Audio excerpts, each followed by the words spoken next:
house. Duroy accepted gladly. He left her in a transport of delight and impatiently awaited the day of the dinner. He was the first to arrive at the place appointed and was shown into a small private room in which the table was laid for four.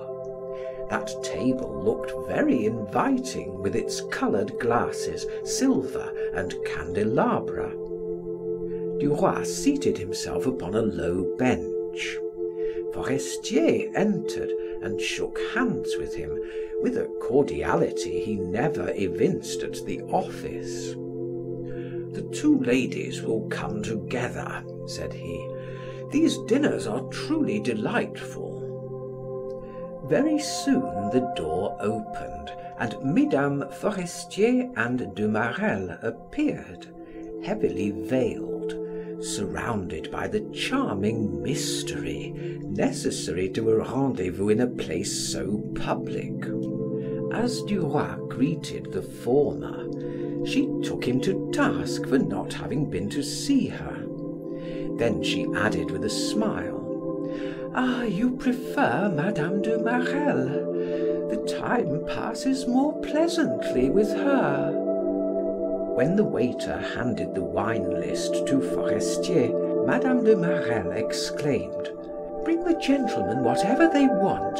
As for us, we want nothing but champagne."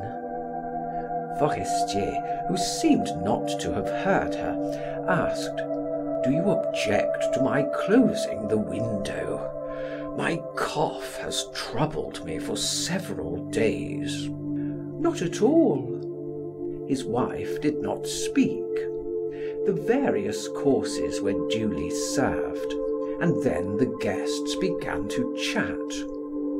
They discussed a scandal which was being circulated about a society belle. Forestier was very much amused by it.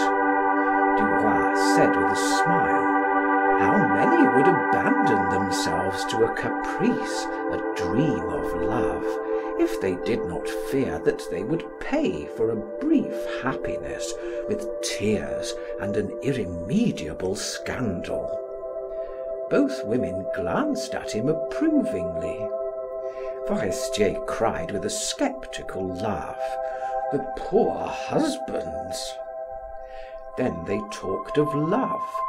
Duroy said, "When I love a woman, everything else in the world is forgotten." Madame Forestier murmured, "There is no happiness comparable to that first clasp of the hand, when one asks, 'Do you love me?' and the other replies, 'Yes, I love you.'" Madame de Marelle cried gaily as she drank a glass of champagne, "I am less platonic." Forestier, lying upon the couch, said in a serious tone, "That frankness does you honor and proves you to be a practical woman. But might one ask, what is Monsieur de Marelle's opinion?" She shrugged her shoulders disdainfully and said, "Monsieur de Marelle has no opinion on that subject." The conversation grew slow. Madame de Marelle seemed to offer provocation by her remarks, while Madame Forestier's charming reserve, the modesty in her voice, in her smile, all seemed to extenuate the bold sallies which issued from her lips. The dessert came, and then followed the coffee. The hostess and her guests lighted cigarettes, but Forestier suddenly began to cough. When the attack was over, he growled angrily, "These parties are not good for me. They are stupid. Let us go home." Madame de Marelle summoned the waiter and asked for her bill. She tried to read it, but the figures danced before her eyes. She handed the paper to Duroy.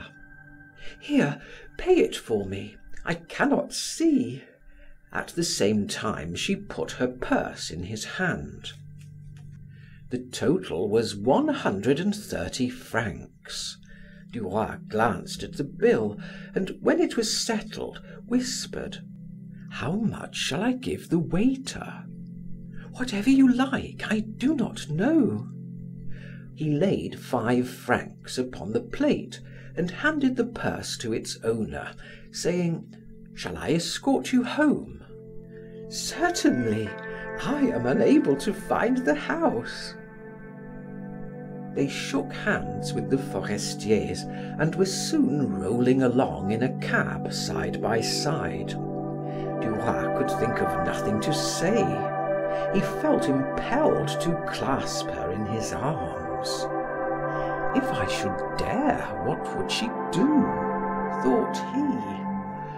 The recollection of their conversation at dinner emboldened, but the fear of scandal restrained him. Mme. de Marelle reclined silently in her corner. He would have thought her asleep had he not seen her eyes glisten whenever a ray of light penetrated the dark recesses of the carriage.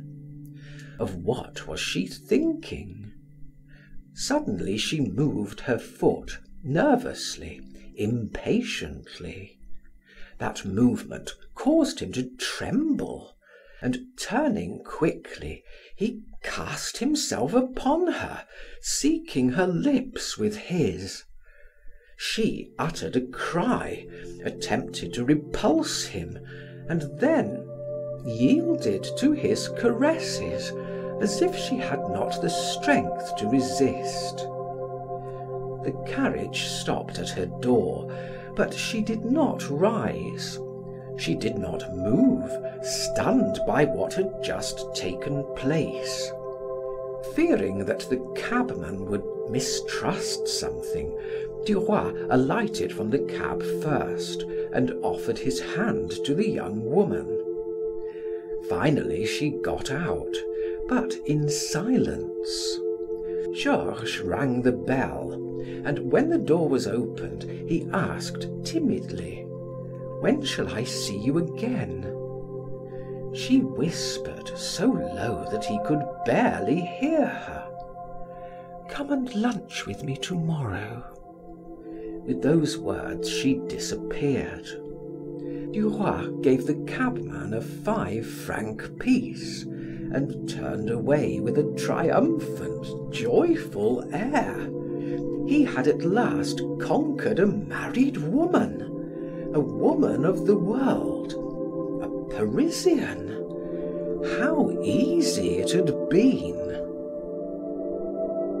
End of chapter 5, part 1. Recording by Martin Geeson in Hazelmere, Surrey.